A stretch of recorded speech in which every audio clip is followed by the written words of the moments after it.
Por favor, pongamos nuestros móviles en silencio.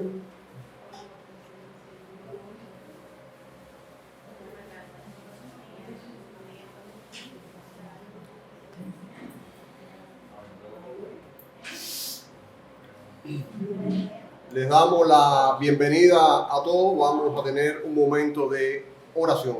Oremos. Señor amantísimo Padre, te damos gracias por estar aquí reunidos este primer día de la semana para alabarte y para glorificarte, Señor. Seas con los que aún no han llegado, que están en camino, que tú les cuides, que tú les apresures, Señor. Y aquellos que por diversos motivos hoy no podrán estar entre nosotros, que sea con ellos también, Señor. Te lo pedimos, que todo lo que se haga y diga sea para gloria y honra de tu nombre. En el nombre de tu Hijo, amado Jesucristo. Amén. Amén. Y hoy es primer día de la semana, pero no cualquier domingo. Hoy empieza el calendario cristiano, hoy empieza el año litúrgico, empieza con este domingo, que son 4 domingos antes de Navidad. Todos esperamos la Navidad, pero hay que recordar que antes de la Navidad hay algo que se llama Adviento, el cual apunta y anuncia a que un día en la historia y en un lugar determinado del planeta vino alguien, y no cualquier persona nos visitó. Fue Dios mismo en la persona de Jesucristo. Dios se hizo hombre.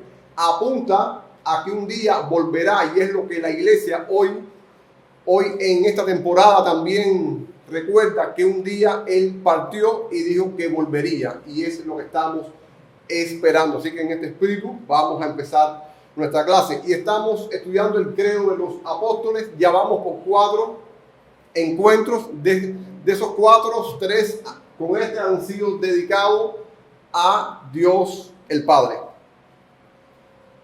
Dice, en el sentido más amplio, la Escritura se refiere a Dios como el Padre de todo lo que ha creado.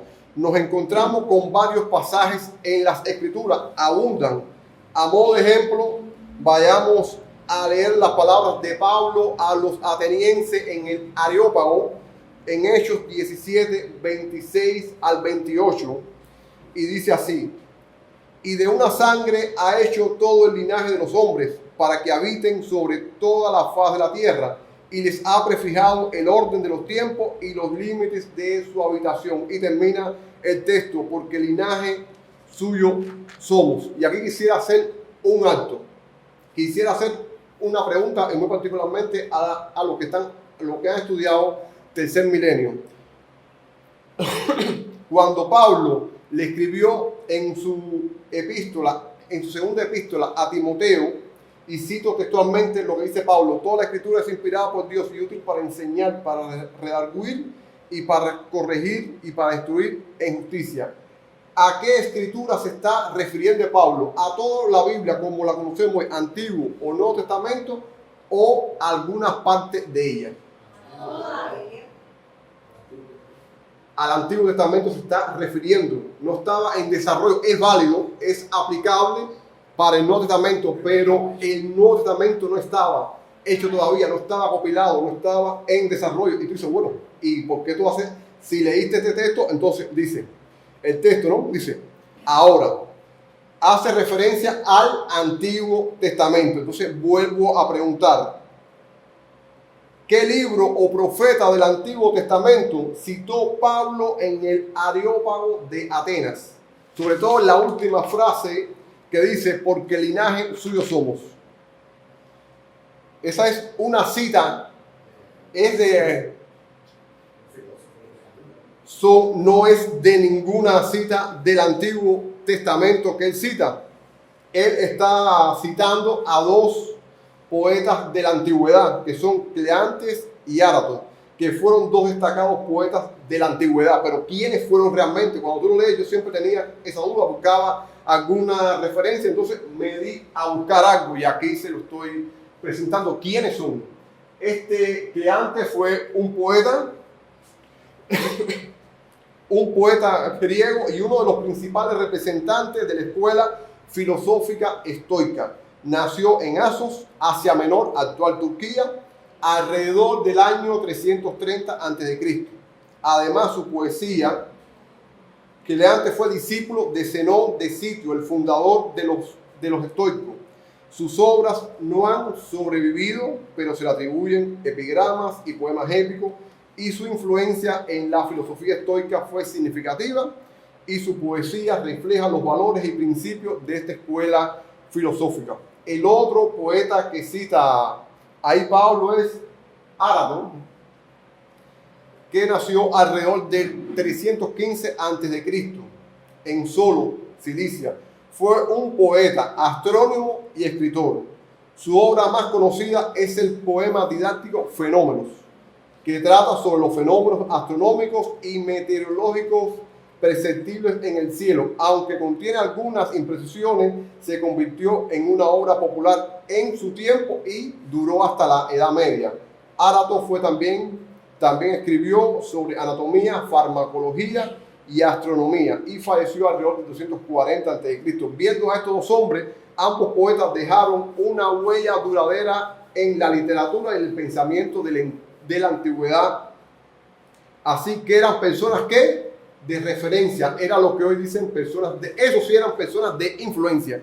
Eso sí es el influente. Pero vamos a volver al texto que dice Pablo. Dice, pero volviendo a nuestro texto, aquí Pablo cita a estos dos poetas mencionados anteriormente, quienes habían dicho, ¿por qué lo citan? Porque estos poetas en sus poemas y en sus libros habían dicho que Zeus era el padre de los seres humanos porque los había creado. Por supuesto que Pablo insistió que el Dios de la Biblia fue el verdadero creador y no Zeus. Y eso denota un conocimiento que el apóstol Pablo tenía de la cultura y el entorno, y le era bastante asequible entrar en debate en ciertos ciclos. Ahora pensemos en nuestro entorno. Piense usted cómo usted establecería una conversación con un practicante de la religión Yoruba. ¿Cómo tú lo harías?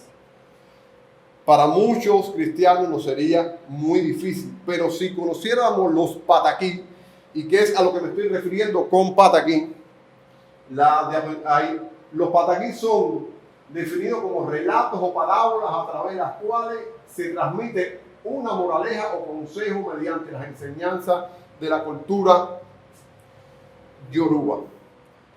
Estos pataquí hacen referencia a las deidades del panteón yoruba, y usted podrá tener un mejor acercamiento y una mejor forma para iniciar una conversación.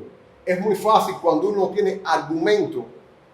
Cuando establecemos una conversación y alguien rápidamente se pone a la defensiva, eso demuestra que no tenemos argumentos. Y si algo demuestra Pablo en este texto, fíjate que me he ido un poco de lo que es la clase, porque creo que vale la aclaración. Pablo tenía más que argumentos y no tenía ningún problema de pararse en ningún lado y citar al que tenga que citar para conectar con la cultura y el mensaje del Evangelio. Y eso debemos de aprender. Vamos a volver y seguimos con la obra de la creación. La creación es la única obra que el credo de los apóstoles atribuye específicamente al Padre. Recordemos su primer artículo que declara: creo en Dios Padre Todopoderoso, Creador del cielo y de la tierra. De todas las cosas que la Escritura dice del Padre, esta es la obra que el cristianismo histórico ha insistido en afirmar. La mayoría de los cristianos, familiarizados con la idea de que Dios creó y sostiene el universo en gran parte porque las escrituras lo mencionan con frecuencia. De hecho, si abrimos nuestra Biblia, en el primer libro encontramos en Génesis 1:1 el texto que dice: en el principio creó Dios los cielos y la tierra. Después de este versículo de introducción al resto del capítulo 1, explica que Dios creó y ordenó el universo en un lapso, en un periodo de tiempo de 6 días.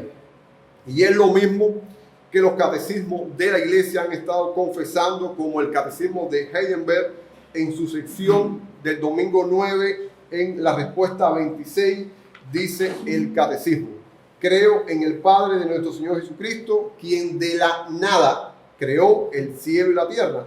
con todo lo que en ellos hay, sustentándolo y gobernándolo todo por su eterno consejo y providencia. Es mi Dios y mi Padre, por amor de su nombre, Jesucristo.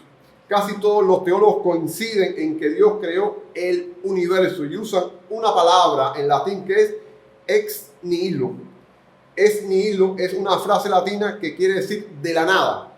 La creación ex nihilo significa entonces de la nada. Con todo lo anterior queremos decir, antes que Dios creara los cielos y la tierra no existía absolutamente nada. Absolutamente nada. No había materia persistente de la que Dios hiciera el universo, y muchos han sugerido incluso que Dios creó el tiempo y el espacio. Porque si hay tiempo y hay espacio ya, entonces hay algo. No había absolutamente nada. Pero entre los teólogos a menudo hay desacuerdo sobre la manera en que el Padre creó el universo, especialmente sobre la naturaleza de los 6 días que menciona en el capítulo de Génesis. Y de ejemplo, aquí le traigo varios ejemplos.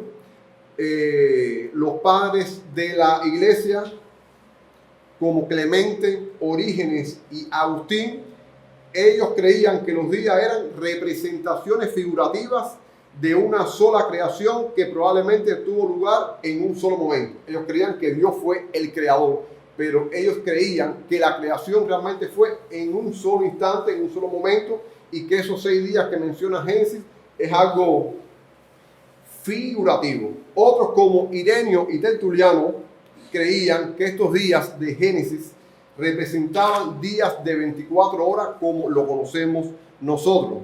Pero más tarde, cuando la ciencia comenzó a sugerir que el universo era muy viejo, muchos teólogos comenzaron a interpretar el relato de la creación de diferentes maneras. Y hay 2 ejemplos de cómo se ven hoy en día. Algunos sugieren que los días normales de 24 horas, pero que grandes tramos de tiempo intervinieron entre los días en los que Dios creó. Otros interpretaron los días como figuras, representaciones de expresión o dichos que representan las épocas y los tiempos.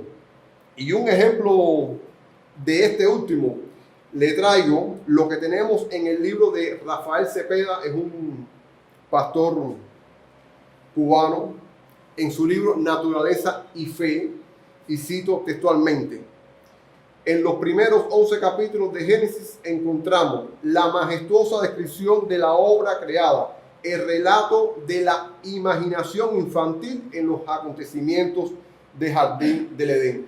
Algunos, como él, ven que el Génesis es realmente un poema, que literalmente no fue así como es.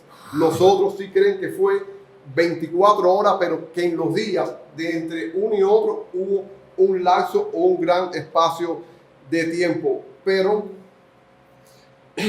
al respecto, John Oswald es un renombrado académico estadounidense y profesor de Antiguo Testamento en el Seminario Teológico de Asbury, y él, hablando de este tema, nos dice: ciertamente la cuestión de los días de la creación de Génesis capítulo 1 es uno de los puntos que ha sido la fuente de una gran cantidad de argumentos. Dios es el creador de este mundo y estos aspectos deben corresponder con sí mismos. Pero si leemos Génesis 1 como un texto científico, nos llevará a una interpretación diferente que si lo leemos como una discusión del significado y naturaleza de la creación. Tenemos que tener claro que el libro de Génesis no es un libro de ciencia, no es un libro que está demostrando que Dios creó, sino que da por sentado que Dios creó y te dice en las palabras de los escritores de su tiempo, con lo que tenía, cómo fue que Dios creó. Pero para la iglesia primitiva y su uso del credo, lo que parece haber sido más importante era que los creyentes reconocieran que Dios, y solo Dios, dirigido por la persona del Padre, creó y sostiene el universo entero, incluyendo tanto lo espiritual como lo material, con todas sus sustancias y las criaturas. Esta es la misma idea que los levitas enfatizaron en Nehemías capítulo 9, versículo 6. Dice así: tú solo eres Jehová, tú hiciste los cielos y los cielos de los cielos, con todo su ejército, la tierra y todo lo que está en ella, los mares y todo lo que hay en ellos. Y tú vivificas todas las cosas y los ejércitos de los cielos te adorarán. Tenemos que tener claro que Génesis es demostrativo, no es conversativo, no es para convencerte de que Dios creó, sino que da por sentado que el creador de todas las cosas de la nada es Nilo, el que lo sostiene todavía es su mismo creador y es Dios mismo. Ahora, es importante señalar también de que el Padre tuvo un papel relevante en este proceso de creación y el mantenimiento de los cielos y de la tierra. Pero este acto de creación también implica la Trinidad entera en diversas maneras. Y vamos a poner dos ejemplos. Vamos a referirnos primero a el Hijo. Dice, el Hijo fue el medio o instrumento que el Padre utilizó para hacer el mundo y que aún lo utiliza para sostenerlo.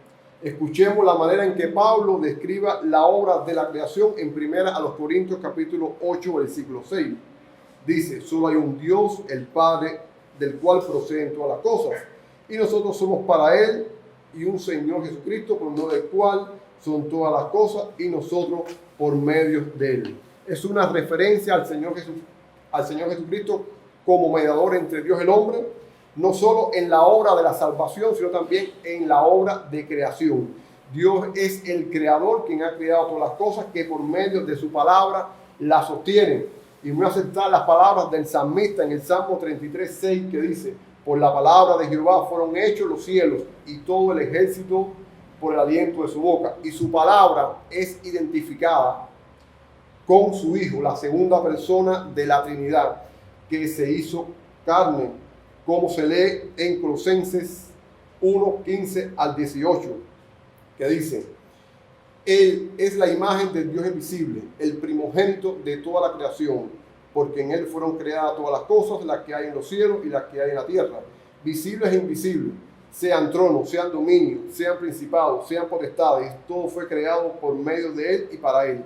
Y Él es antes de todas las cosas y todas las cosas subsisten por Él. Tenemos otras referencias bíblicas que pueden buscar como Hebreos capítulo 1, versículo 2 y Juan capítulo 1, versículo del 1 al 3. También en la participación de creación tenemos a la tercera persona de la Trinidad, el Espíritu Santo. Se menciona explícitamente en las Escrituras.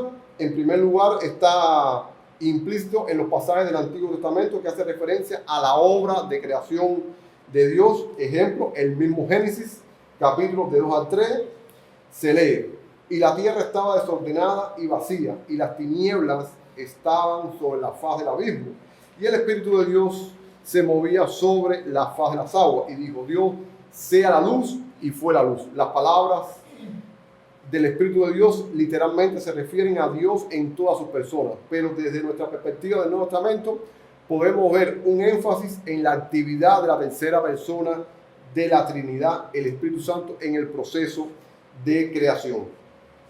Y si alguien se fijó al principio de nuestra presentación, al lado de la imagen que representaba nuestra clase, hay una frase, y es una frase de Carlos Darwin. Todos sabemos aquí quién es Carlos Darwin. En la escuela siempre nos lo dieron, ¿no? Como que su libro era, por así decirlo, la Biblia de los ateos, ¿no?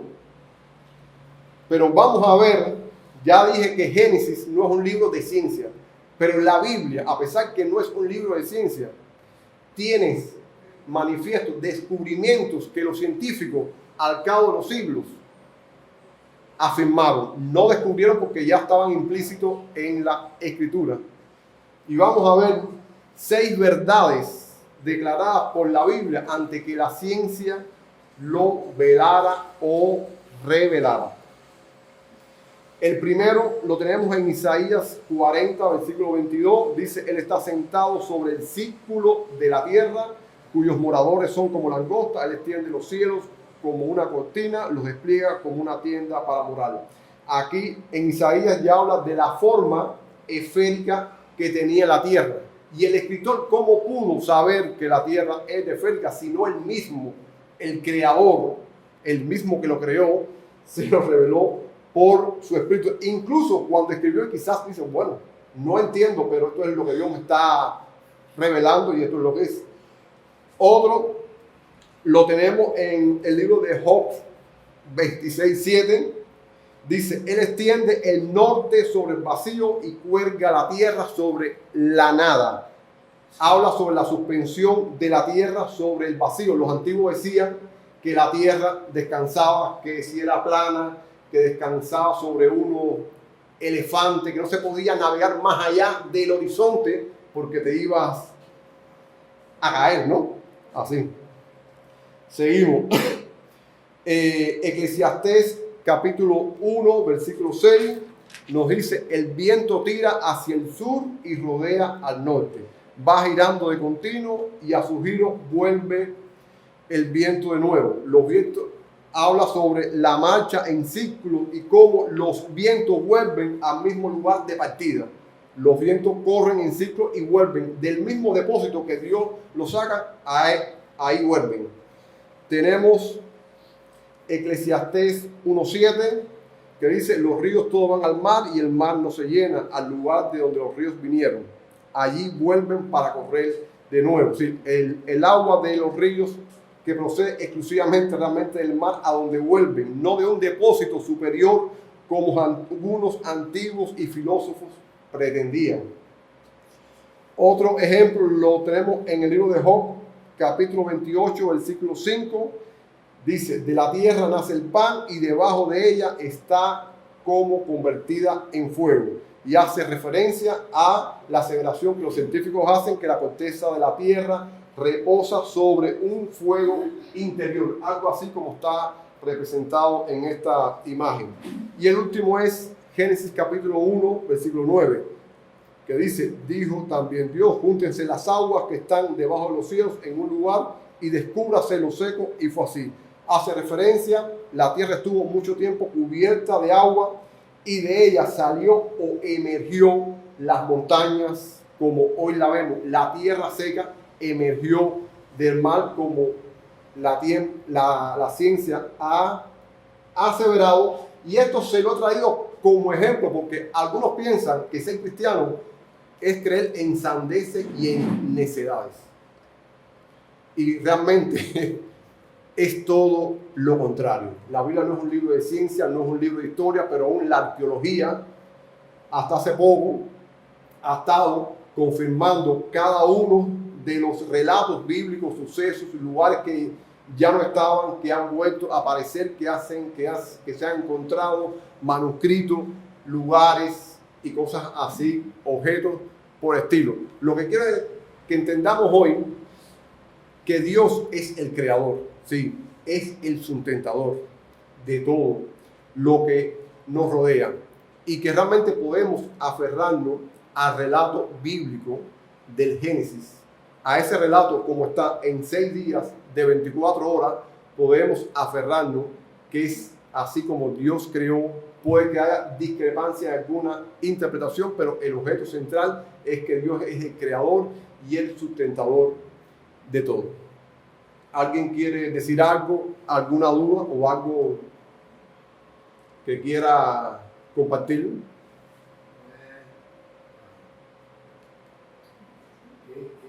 ¿Qué exclusividad hay en crear de la nada y crear de lo que ya está? ¿Qué exclusividad hay en crear es Nilo de la nada o crear a partir de algo?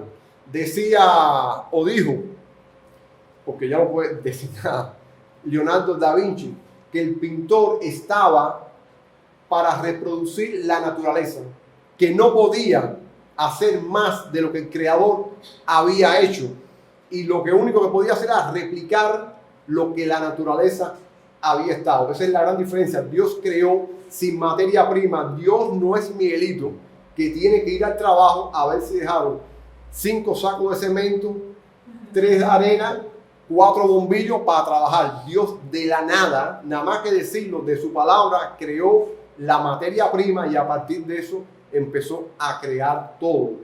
Realmente nosotros, las personas que son artistas se llaman que son creadores y en un sentido lo son, pero al final cuando tú vas a ver todas las artes es lo que replican de lo que ya ha estado. En ese sentido, ese apelativo de creador al único que le asienta, el único realmente es Dios, más nadie. ¿Alguien tiene algo que quiere aclarar, saber? Ana, vamos a terminar orando. Señor amantísimo Padre celestial que nos en los cielos, gracias por tu amor, gracias por tu misericordia, Señor, porque tú creaste en todas las cosas, Señor, creaste esta tierra para la que habitemos, estemos aquí, Señor. Te pedimos perdón por el pecado, como la hemos deteriorado, Señor. Te pedimos así, como tú nos has restaurado, tú también restaurarás toda tu creación, Señor. Gracias porque estamos en tus manos seguros. Tú eres nuestro creador, nuestro sustentador, nuestro guardador y llevarás a fin y al cabo todo lo que tú has prometido en tu palabra, Señor. El Génesis empieza, Señor, en un huerto y termina en el Apocalipsis en una gran ciudad, Señor. Te damos gracias por tu cuidado paternal. En el nombre de tu Hijo amado Jesucristo, oramos. Amén. Amén.